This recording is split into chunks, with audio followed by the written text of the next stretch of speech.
माँ Janaki e learning classes में आपका हार्दिक अभिनंदन एवं स्वागत है। रस के अंतर्गत आपको हास्य रस महत्वपूर्ण यह एक अंग है जिसका अस्थाई भाव होता है हास या हंसी।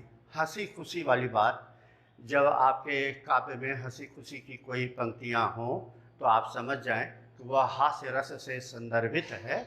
जैसे हास्य रस का स्थायी भाव हास या हंसी है, जहाँ विलक्षण स्थितियों द्वारा हंसी का पोषण हो वहाँ हास्य रस होता है।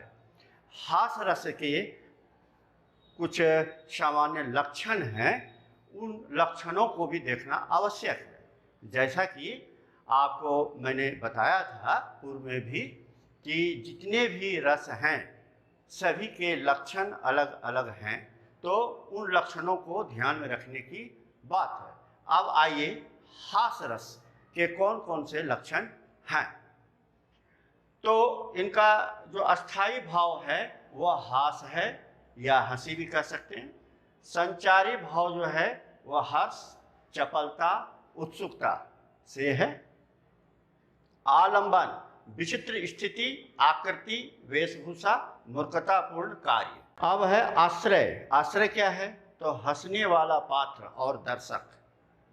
अनुभव। अनुभव क्या है? पेट का हिलना, दांतों का निकलना, चेहरे का खिलना, आंख का मिचलना। उद्दीपन क्या है? उद्दीपन है हास्यास्पद उक्तियां, चेष्टाएं और स्थितियां। यही जो उद्दीपन है इसी से हास्य निकलते हैं, लोग हंसते हैं। अब इस लक्षण को एक उदाहरण के द्वारा देखा जा सकता है। जैसे मैंने यहाँ एक उदाहरण दिया है, हाथी जैसी देह है, गेंडे जैसी खाल, तरबूजे सी खोपड़ी, खरबूजे से गाल। इस उदाहरण को जब देखें तो इन उदाहरण को देखने के बाद वास्तव में हंसी आती है। यहाँ तो शोक का कोई प्रश्न ही नहीं उठता। तो अब यहाँ पर देखेंगे कि जब यहाँ हंसी की बात आ ही गई तो आखिर इस उदाहरण में इसका स्पष्टीकरण भी देना है। जैसे प्रस्तुत उदाहरण में आलंबन मोटापा है, उद्दीपन आकार का फैलाव है और अस्थाई भाव हास या हंसी है। इस तरह परीक्षा के दृष्टिकोण से या प्रतियोगिता परीक्षा के दृष्टिकोण से भी आपको ये हास्य रस के संदर्भित इतनी बातों को जान लेना आवश्यक है।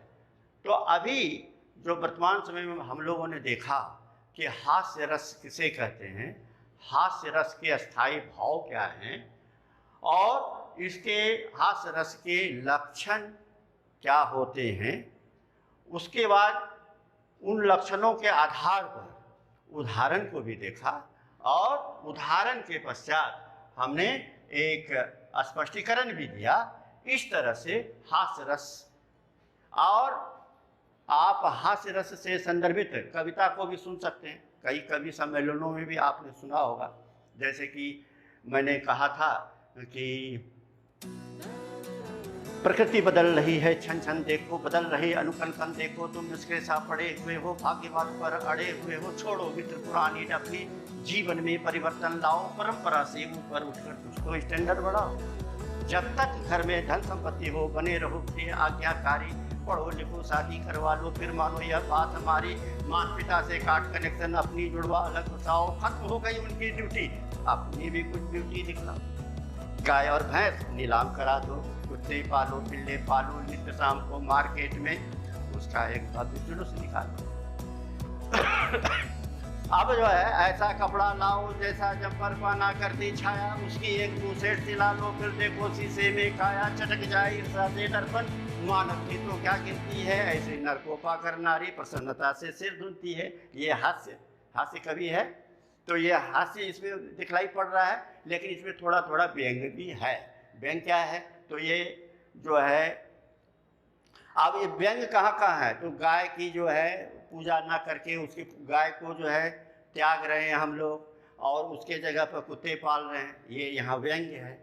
आजकल जो हम लोग कपड़ा पहन रहे हैं या अपने पुत्र को पुत्री को जो दे रहे हैं कपड़ा, तो वह कपड़ा तो तन को ढकने के लिए होता है, लेकिन बाजार से हम कविता क्या दे रहे हैं, आप जो क्या ला करके हम दे रहे हैं। तो इसीलिए मैं बताया कि ऐसा कपड़ा लाओ जैसा जम्फर पना करती छाया, उसकी एक बुसेट से ला लो फिर देखो शीशे में काया। अब देखो जम्फर पना करती छाया, अब किसी पेड़ के नीचे में आप जब जाएंगे तो वहाँ केवल छाया छाया नहीं दिखाई पड़ा, छाँव नहीं होता, वहाँ पर देखिएगा कभी कहीं थोड़ा सा धूप है, थोड़ा सा छाँव है, थोड़ा सा धूप है। इस टाइप का जब कपड़ा पहनेंगे, ये व्यंग्य भी है और हास्य भी है, यहाँ देखेंगे।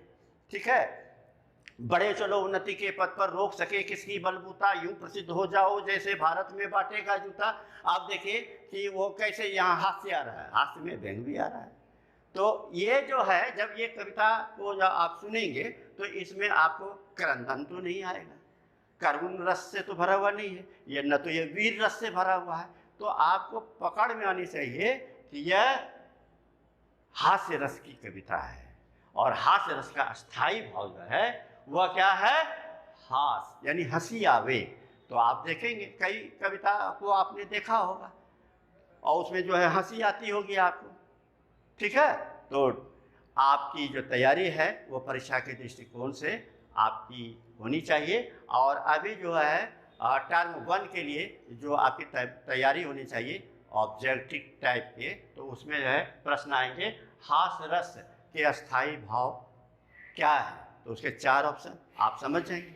आप इसी को फिर उलट दीजिए कि हास के अस्थाई भाव क्या है, 4 ऑप्शन उसमें दे दिया गया, वीर रस, करुण रस, हास रस, तो उसमें जो है 4 ऑप्शन उसमें चुनना है आपको।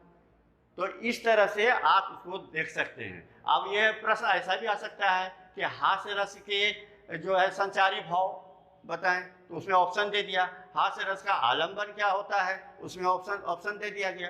हास्य रस का आश्रय क्या होता है, उसमें 4 ऑप्शन। फिर हास्य रस का अनुभाव क्या होता है, उसमें 4 ऑप्शन।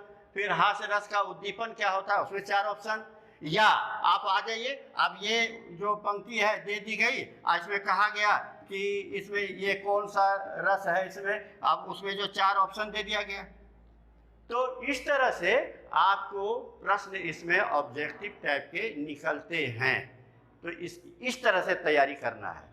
ढेर सारी शुभकामनाओं के साथ, धन्यवाद।